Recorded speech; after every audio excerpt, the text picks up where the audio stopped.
Our next guest that we're bringing on the show is Anthony Strublic. Tony Strublic lives up in Marionette, Wisconsin. Population about 11,000 people. Marionette is 45 miles north of Green Bay. Tony he's a co-owner of a bowling alley in the town of Peshego, Wisconsin. He's been drawn for about 10 years, but only serious for the last 5. He was a painter using acrylics from 1997 to 2000. His main focus of study was Great Lake vessels, most notably the Edmund Fitzgerald, but has been shifting to ocean liners based on the great international response to his work. He was featured on the 2014 cover of the Lone Star magazine out of Belfast, Ireland, with his drawing of the RMS Olympic at anchor with the tender nomadic by her side, as well as an interview. Tony's artwork is absolutely unbelievable, and I'm not getting paid to endorse this by any means, but you got to go check it out. You can search Tony Strublic, Anthony Strublic, Strublic. His website is www.greatlakesartwork.webs.com. This man has got a talent, unbelievable. I saw his artwork. I said I got to get him on the show. And we're going to bring him on right now. Tony, good evening. I know it's late. Welcome to Fringe Radio, my friend. Hi, nice to be here. Thanks for having me. Well, I'm going to tell you something. Your work is just, when I came across your stuff, I was blown away by the quality, the detail. You have got a God-given talent, my friend. Well, thank you very much. It's probably going to be a surprise for you to hear this, but I'm totally self-taught. When I started in art when I was very young, I would doodle and little things like that. And, other than school classes, high school art classes, I've totally, taught myself how to do this. So. Well, when did you start drawing, Tony? When did it all start for you? Well, I know it started extremely young. I was probably 3-4 years old, just, the little scribblings that a child would do. But for some reason, it just stuck with me, As I grew up, I just continued to draw, the ships were the main thing I always did. And like you were saying, too, with the painting, after the movie Titanic came out in '97, that's when I really started to focus more on more serious art. So once I started painting, I started getting into more of the realism aspect, like you see in the drawings now. Right, so, right. Mm-hmm. What turned you on to? The Edmund Fitzgerald and Titanic. It's so interesting, Tony. These vessels, while long gone now, well, Titanic especially. They still live, I don't want to say something corny like they live in our memories, but they do. They never go away. No, they never do. And the Titanic. I think the main thing about the Titanic is that something like that had never happened before or since. Where a giant ship on its maiden voyage. Some of the richest people in the world on board. You have the owner, the owner of the companies on board. And it hits an iceberg, and it takes 2.5 hours to go down, and you have all this time for this drama to be, to unfold, right. Before you, and the mere fact that the survivors being able to tell the story, it just captivated the world. And that's in my opinion, one of the first major, like today with social media, where everybody has to know everything all the time. That was one of the things that everybody wanted to know what was going on at every single second. And it's just an unbelievable story. And the Edmund Fitzgerald, another thing, by all accounts, the Edmund Fitzgerald was a Great Lakes freighter. Right. It was one of, at the time when it was built, the largest, but when it sank, it wasn't anymore. But just the mystery of why it sank as fast as it did, and there were there was no SOS, there were no survivors, there were no bodies recovered, and it just sank within seconds, and people want to know why. And I think that's the greatest thing. People want to know why. You know, what, like with the Titanic, why did it break up the way it did? And you know, what made it hit the ocean floor the way it did? And, right. You know, people want to know why. And I think that's what it is. Well, and it's interesting, like, you know, like with Titanic, for so long when the ship sank, I mean, it went for years and years and years before any. I know I can't think of the guy. I want to say Jack Green, but that's not the right guy. I know there was Jack Grimm. Jack Grimm. You're close. Yeah, remember his famous, the infamous propeller picture, right? That he thought he caught a glimpse of it, Yep. And then of course you had movies, which I still think is a great movie, is Raise the Titanic. Yep. The whole idea that, of course, there was a little bit of a storyline put there, but the ship is on the bottom in one piece. Right. And then, of course, in '86, I think everybody at the time was glued to their TV sets. The night Bob Ballard. With the 2-hour thing on television when he revealed the ship, and in its day, people did talk about, they did journal that a lot of people claimed that they saw it break in half on the surface. You know, and that takes me back to some of the survivor testimony. You know, when you're in a lifeboat and you're sitting there looking up at this giant ship, right, and you know you are probably not a maritime authority, and you hear terrible noises that you have no idea what they are. There's no lights anymore. The lights have gone out, you know, right before the ship broke in two, you know, and it's very hard to see what's going on. You know, so I think some people had a better vantage point, and they did see it break in half, but for some of them that didn't, you know, especially some of the people that were right near the stern area in the lifeboats, you know, I suppose it was very difficult to see anything. Right. So, you know, but taking back to a show I was watching, I'm trying to remember what it was. I think it was James Cameron's Titanic: The Final Word, and he had one of the survivors. Her name was Ruth Becker, and she was on there describing, you know, what happened.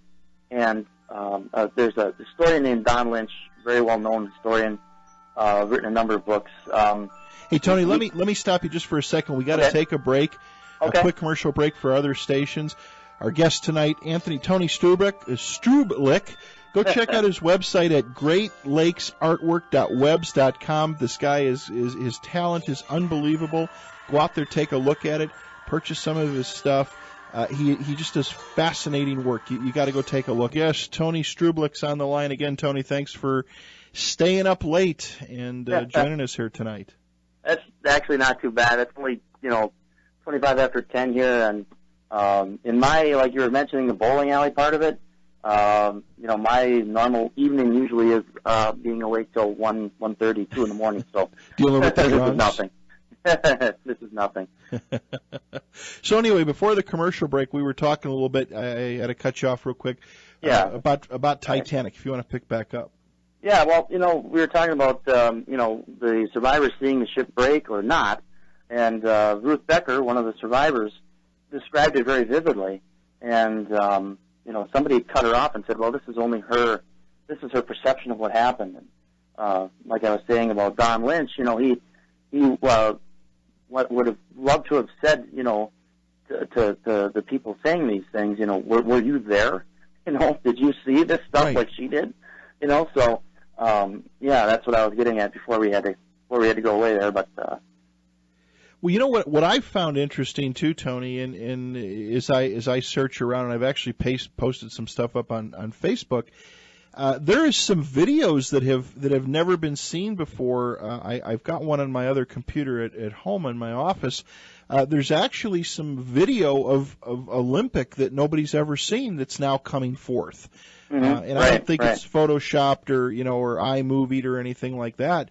It's interesting, some of this footage that has been buried and laying around in some photos of Titanic that nobody ever saw before. I mean, a lot of it's starting to surface. Yeah, there were some photos of the Titanic that were just published of the ship actually, you know, leaving to go on her trial voyage, you know, on you know, the very beginning of April before it left for Southampton.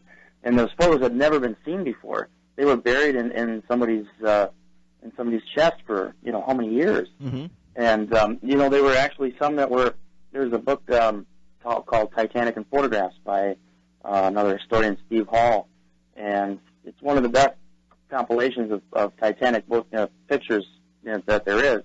And in one of the pictures, there's the Titanic in leaving Belfast Loft, and there's a tripod with a gentleman way in the distance set up, and he had said in the caption that that picture had not surfaced yet. Well, now it has. Gotcha. That was the guy. So that was very fascinating. I loved seeing those.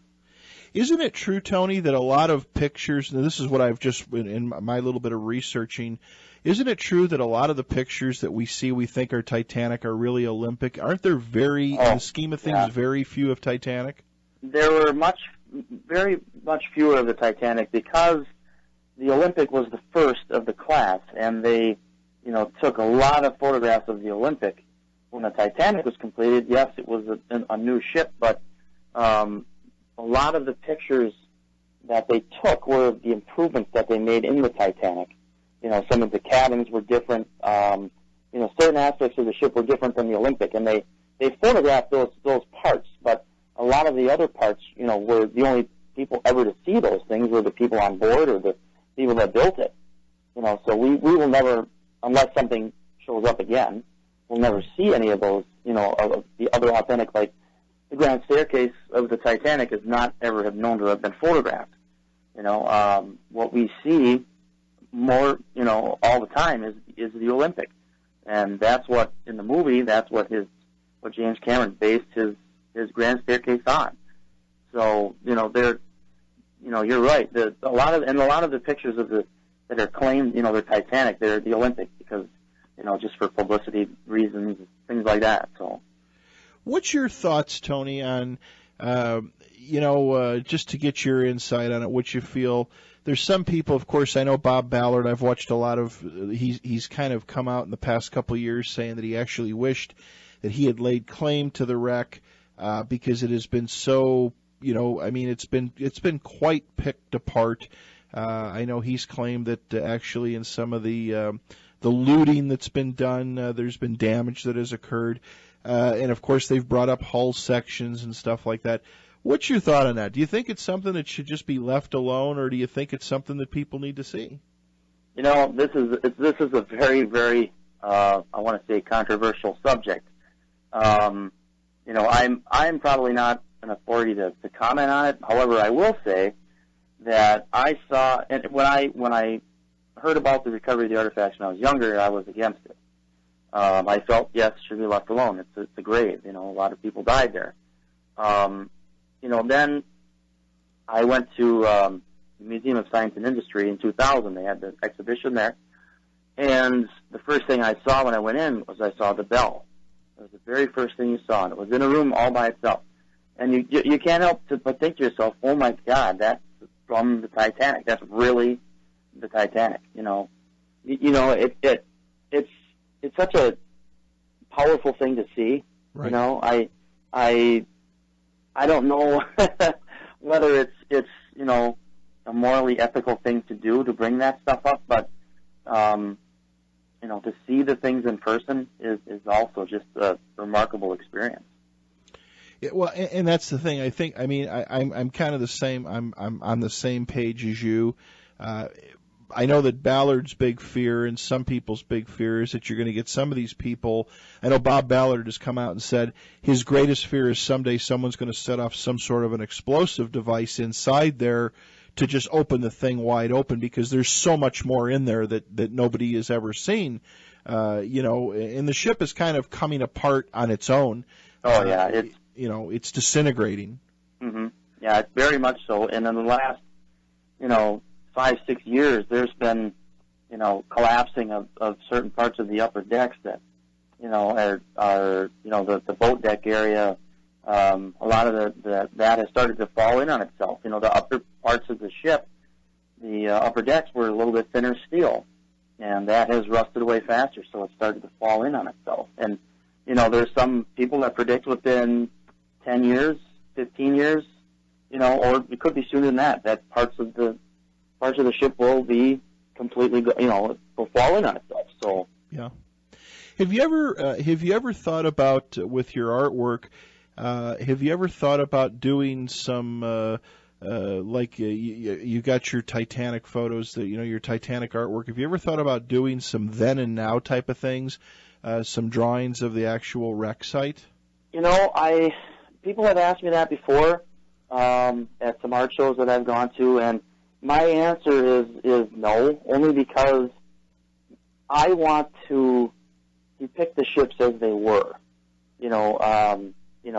sailing, doing what they were meant to do. I don't have any interest in drawing, the ship broken, on the ocean floor, or like the Edmund Fitzgerald. I bet people ask me, would you draw the ship on the bottom? And I, just flat out say no. I have no interest in showing it that way. I want to show, the beauty of it, what it was, not what it is now. So, it's I have thought about it, but at the same time, I'd rather, show the beauty of what they were. I agree. Let's talk about the Edmund Fitzgerald. Again, another major wreck. What are your thoughts? To this day, have they ever really come up with a decisive of what decisively happened with that, or is it still speculative? Yeah, it's all speculative. There's a number of different theories to it. What I subscribe to is when it was on the last leg of its voyage before it eventually sank. I believe that it hit grazed a shoal near what's called Caribou Island, and there's a 6-fathom shoal area that was very near. The ship following it, the Arthur M. Anderson, had actually radioed in, or they were discussing that with the mates in the wheelhouse, that they were, the Fitzgerald was closer than he wanted his own ship to be. And immediately after that, at around 3:30 in the afternoon, that's when the Fitzgerald started to report the trouble that they had taken on a list. They had lost a few vents on the cargo deck, and that one of the fence rails was down. So, my theory to that is that when the ship hit the shoal, it hogged up in the middle, which means that the bow and the stern were lower in the water than the middle, right? And the fence rail snapped, and the pressure from the collision with the bottom blew a few of the vent caps off. So that's what I figured happened, and it just slowly took on enough water, and eventually, went up one wave and went down and just kept going and never stopped. Because it ended pretty quick. I mean, wasn't it? They were just there, and then they went off the radar. Yeah, they were following them on the radar, and with literally, it just bleeped right off the screen. It was gone, and they absolutely could not figure out why. And when the snow squall cleared in front of them, they were searching for it. And this was at night. Remember, it's 7:10 in the evening, and they couldn't see it. It was just literally just disappeared. And by that time, they had already sailed over where it had gone down, so it was already gone. Yeah, and in those temperatures, I mean, right above freezing, even if anybody went in the water, it doesn't much matter. They wouldn't have survived too long. Not very long, no. It's a sad story. And again, I believe that, isn't it true that where the ship sank, I could be wrong, but it's my understanding that they were in sight of land. I mean, it wasn't like they were out in the middle of the Atlantic. I mean, they were right. Well, they were about 15 miles off of Whitefish Point, which is a very tip of a peninsula, and there's Whitefish Bay, which is a protected area, which a lot of the ships would seek shelter in a bad storm like that, and there were some ships in the bay. Now, because of the conditions, they couldn't see because of the snow. They actually able to see it, but they would have been in the normal circumstance. They surely could have seen the land. But with the snow and the terrible conditions, they just couldn't see it. But you're right, they were within the sight of land. Did they ever recover any bodies, Tony? Or No. I thought on one dive, I thought I read somewhere where they thought they saw something in the pilot house, but I think that was debunked. There was an expedition that saw a body on the lake bottom, but they couldn't figure out exactly if it was from the Edmund Fitzgerald or not. Because there's a number of shipwrecks in that area. It's a graveyard of Great Lakes ships, and they don't know if it had just worked its way in the current, over to the Edmund Fitzgerald or near it. But they never recovered it, so they weren't able to tell. But other than that, no one's ever seen, to my knowledge, has ever seen anything from, inside the ship, or, they've looked in the pilot house, but they don't believe to have ever seen anything in there.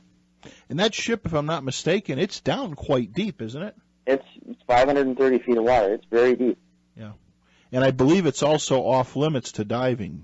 Right. They passed some legislation some years, and a lot of it had to do with that body that they had sighted. It came around because of that, and they wanted more or less to leave the ship alone and, to have it be a grave. Yeah, I remember seeing a couple of programs. I think they went down and took off the original bell and put a different one on with the names and stuff and like I've that. seen that. I've been to the Whitefish Point Shipwreck Museum up there where the lighthouse is, and it's still an operating lighthouse, but they have a maritime museum there, and the bell is there. It's been restored, and it's in the museum. And, it's quite, that's another thing, like, when I talked about the bell from the Titanic, to see the bell from the Edmund Fitzgerald right in front of you.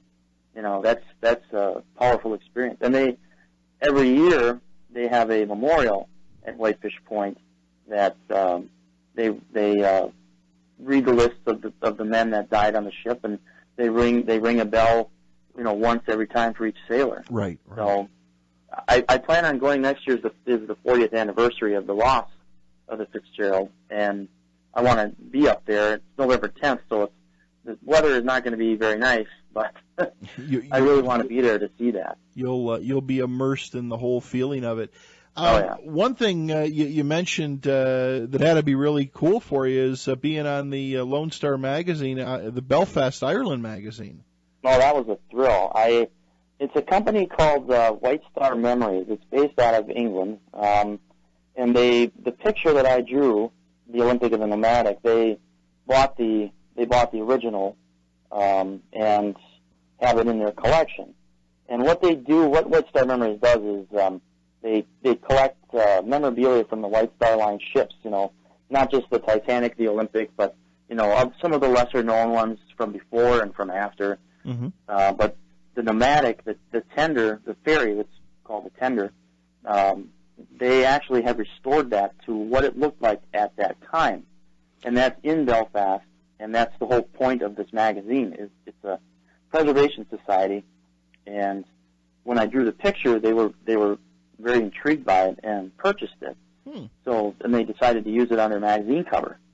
That was thrilling. I right from, the source, where the Titanic was built in Belfast, that was something I never thought I would ever have the experience to do, is to provide something to something like that. And the magazine actually has a 3-page article inside about me and my artwork, so it was quite a thrill. Now the Nomadic isn't it? It's like in its own. It's been kind of restored, if I'm not mistaken. Mm-hmm. It's in its own. It's kind of like a mini Titanic, correct? Yeah. Well, it was built in the same shipyard as the Olympic and Titanic were. They were built. If I'm correct, I might be wrong in the dates, but the Nomadic and the Traffic, sister ship was the Traffic. They were completed in order to serve the Olympic on its maiden voyage in 1911. So when the Titanic was launched, May 31st, 1911, the Olympic left Belfast, and the Nomadic and the Traffic were with it. And the Nomadic and Traffic went to France. That's where they were based out of. They were based out of Cherbourg, France. And so the Olympic went on its kind of like its opening its tour, of Liverpool, and then went to Southampton. Then they went to went to Cherbourg to pick up some more passengers. So, the Olympic or the Nomadic and the Traffic would have served the Olympic, and they served it for many years. They had a very brief time with the Titanic, once. So the Nomadic, it's been restored, and it looks basically like it did back then. And a lot of the fittings and the interiors are reminiscent of what it would have been like to be on board the Olympic or the Titanic. Did the Nomadic did it ever dock with Titanic? Yes, it did. It did. The night of April 10th, when the Titanic left Southampton, it sailed to Cherbourg, and then the Nomadic and the Traffic brought passengers out to the Titanic, and in the late evening, that's when the Titanic left to go to Queenstown the next day. So, just one time. They were only able to dock up with the Titanic once. Very, very interesting. Yeah, but now, and also, if I'm not mistaken, Tony, that trip, the first trip it made, weren't there people that actually boarded, stayed the night or two on Titanic, and then departed? Yeah, we were talking about the photographic record before. Some of the best photographs that were taken of the Titanic were taken by a priest named Francis Brown, and he sailed from Southampton on the Titanic and got off in Queenstown. That's where he was traveling to. And so he took a number of photographs on board that were absolutely invaluable, that, there were, to this day, the record of some of the areas of the Titanic that were not seen. And that's the only photographic record that exists of them. Wow. Amazing. Absolutely amazing. Again, anything with these ships, to me, is just it's fascinating to talk about. Have you considered doing artwork like drawing like the Andrea Doria or Lusitania or some of those other ships? It's funny you mention that, because I actually just drew the Lusitania, just kind of on a project I wanted to do myself, and try something different. And I ended up actually selling that, so I was pretty excited about it. I've actually drawn a few other ocean liners as well, and it's starting, that's starting to expand out a little bit more. It's not just strictly the Olympic and the Titanic, although it kind of started with those. It started to branch out a little bit more, and I like that. I like the challenge of drawing something new. Like the United States, the ocean liner, it's been laid up in Virginia for a number of years, and they're trying to get it restored back to what it looked like when it last sailed in the 60s. I just did a commission for a gentleman in North Carolina, and in turn that led to another one from somebody in Florida. So, it's just the expanding out, doing other things. I really enjoy that. How long does it take you, Tony, to draw these originals? It varies on the size and the complexity, I guess. Most of the time, the standard size I would work with would be like a 15 by 20, mm-hmm. and that's on illustration board. It's not on paper. It's on a little bit thicker board that like comics use to draw on. But it's so smooth that I can get the really smooth detail in the shading. Something like that, just as an example, say we'll use the Edmund Fitzgerald as an example. That would take me approximately 25, 30 hours to do. And that's not sitting down all at once and doing it either. Right. Now, are these pencil or paint or ink? They're graphite pencil. But there's 7 different kinds of pencils that I use, and they're different softness. Some are very hard and some are very soft. So the harder ones are for the really sharp lines, and then the soft ones are for like creating the large dark areas of the hull and the dark areas and the windows and things like that. Interesting. What do you just ballpark? What is if somebody wants an original Titanic? What kind of cost is a person looking at? Well, what I do is charge based on the square inch, Okay. which makes it easy for me to figure out the cost of something instead of having to guess. Well, I think this should cost this much. This way I can give a quote on something, very accurately, based on what I charge. What I do is I charge $1.50 per square inch. Okay. And then I multiply the square inches of the picture, and there's your cost. So it all depends on the size that a person's looking for. I generally, from 13 by 19 or 14 by 18, those are the smallest that I can usually work with comfortably and get really good detail in. And I've drawn up to 20 by 30, which is quite large.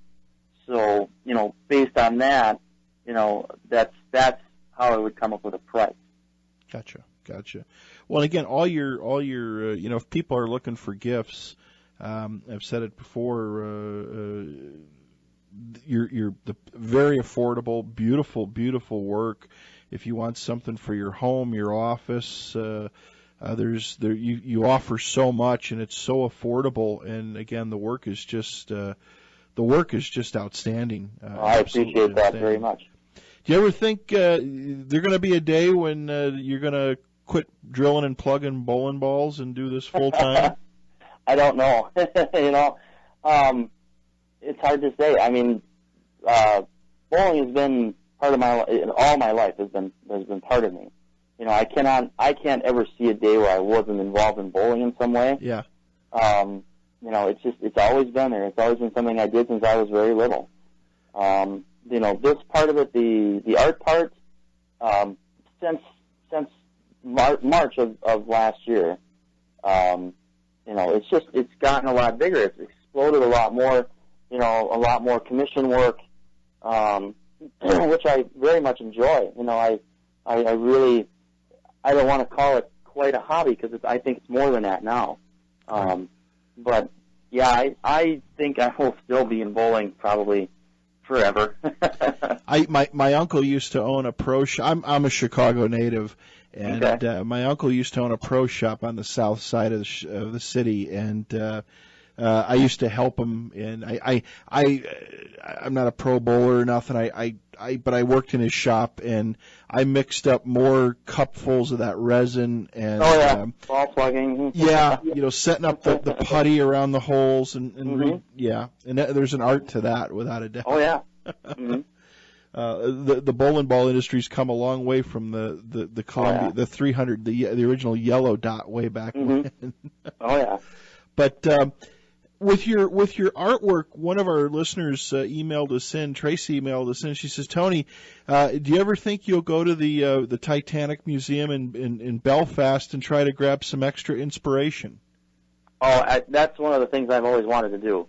When they put that museum up, it was kind of a before I really started getting serious with the artwork the way I am now, and now that I know what's there, to go to the birthplace of where those ships were put together, it's something I really, really would like to do, and the inspiration going there and standing in the same places where those ships were built, I think would be an overwhelming experience. It would be something that would drive me to continue to do more and do better. Yeah, it's just looking at the architecture of that building. I would love to go to that museum and just absorb it. And I think the dock is still there. Of course, those big gantries aren't there anymore. Right. But everything that made up, that town was. They built those ships. I mean, that's what everybody in one way, shape, or form. And I actually, my wife and I, we sat down I think it was last year. There was a series on, I think it was 12 episodes. It was called Titanic, Steel and Blood or something. Yeah. I saw a few of those. Yeah. Yeah, and of course it was more about the building of the ship and all the politics. and you know, the people that, you know, were a certain type of religion lived in one area versus another, and you know, like when they with the plans, I mean, for the ribs of the ship and stuff like that. I mean, it wasn't like today with a computer drawing. I mean, they drew full size templates. Yeah, they you know, they didn't have the technology. They had to use, you know, their heads. You know, they had to be able to see what the things were going to look like and draw them out. Right. You know, like today there's computers that aid in that. You know, but back then, you know, they were designing the largest ships in the world, and you know, they didn't have a ruler that was, you know, 882 feet long. You know? So they had to come up with it. Well, now today when they lay the hulls of these ships, they put the two pieces of steel together and the laser comes across and cuts it perfect, and it's just amazing. I know I was reading an article about Titanic that the bottom the preciseness at that time was so well that when they launched the ship, the bilge area stayed bone dry. They were that good. Yeah, it was that well made and that tightly compressed. You know, just amazing stuff. Well, Tony, your work is, like I said, it's just amazing, and I want people to go check out the website. It's greatlakesartwork.webs.com. Right. People need to check it out, and you can tell your heart and soul is poured into this, and that's what captured me, and that's why I wanted you to be on the program to talk about the history of some of these ships. I also see you do lighthouses. Yes, I do. That's another huge thing. They're a thing of the past. Yeah, there's so many lighthouses out there, and it's just an amazing number, you know. And that's something actually my parents actually suggested that I do that because it ties in so well to the maritime thing.